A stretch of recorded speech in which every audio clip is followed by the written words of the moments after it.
Hello, mic test. 1, 2, 3, 1, 2, 3. Alright. Hi guys! Kamusta kayo? Ako si Red Quaresma at welcome back sa aking channel. At kung bago pa lang kayo, wait lang, nakalimutan ko. Grabe, take two. Hi guys! Kamusta kayo? Ako si Red Quaresma at welcome back sa aking channel. At kung bago pa lang kayo sa aking channel, huwag niyo kalimutan na mag-subscribe at sipahin na rin yung tiny bell button doon sa baba para updated kayo kung meron akong mga bagong video na i-upload dito sa aking channel. You know, para sa video ito ay magte-taste test na naman ako ng pagkain ngayon guys. So meron ako nakita sa dito lang malapit sa amin sa aming grocery na pagkain na naman na gusto kong gawan ng taste test and sasabihin ko sa inyo kung okay ba siya or hindi. So ito nga guys yung Jack and Jill Cropek ni Mang Juan. So meron silang bagong pagkain na naman guys. Ito nga yung Cropek. So familiar ba kayo guys sa Cropek? So yung Cropek guys nabibili natin na parang pahaba siya. Tapos clear yung kanyang ang tawag dito packaging and then yun di ba pahaba tapos ay i-dip natin siya sa suka. Tapos sobrang sarap nun eh. So alam ko mga mostly yung nakatikim noon na yung mga batang 90s. Katulad ko ay mga batang 90s. 1999. Alright. So ito guys yung Jack and Jill Cropek ni Mang Juan. Spicy fried pusit flavored cropek. And tara taste test natin to. Tara. Wait lang. Ibababa ko lang guys yung mic ko.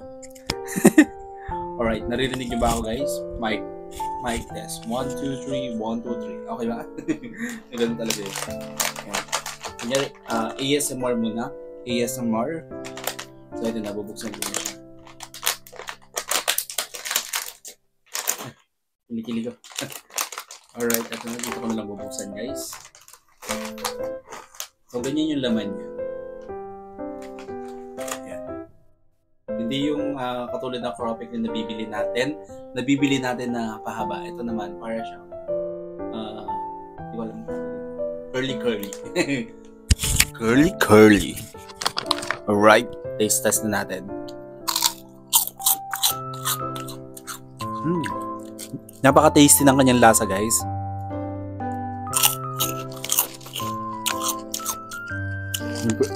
Masarap siya. Anong flavor? Ang flavor niya is spicy fried pusit. Yes, lasang pusit siya guys. Tapos medyo may pagkaanghang lang ng konti. Pero hindi siya ganun kaanghang. Pero sobrang taste ng kanyang lasa guys. Grabe guys yung spicy. Yung mga spices pala na nilagay dito. Ang bango ng kanyang aroma.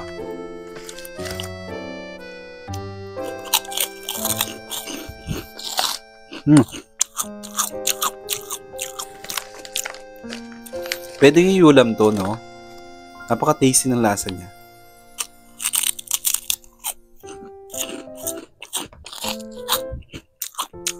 Ang sarap niya. Sa inyo. Kamura lang nito. Kasi ang presyo nito guys is 7 pesos lang siya. Gusto ko yung lasa niya.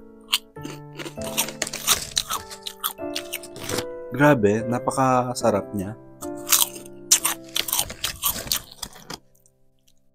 Lasang-lasa yung pagka-pusit flavor niya. Yung dried pusit. Sarap.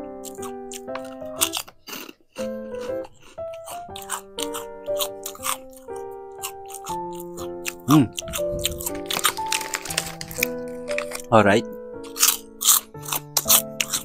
Siguro kung i-rate ko siya guys, bibigyan ko siya ng 9 out of 10. Napaka-okay nito guys, highly recommended. And I'm sure most of you ay magugustuhan din tong lasa nitong Cropek ni Mang Juan, spicy fried pusit, flavored Cropek. Baka naman. Parang tanga. So ilang guys, kung nagustuhan nyo to, bigyan nyo to malaking likes, mag-comment kayo kung meron kayong mga request na video na pwede kong gawin dito sa aking channel. You know, bye!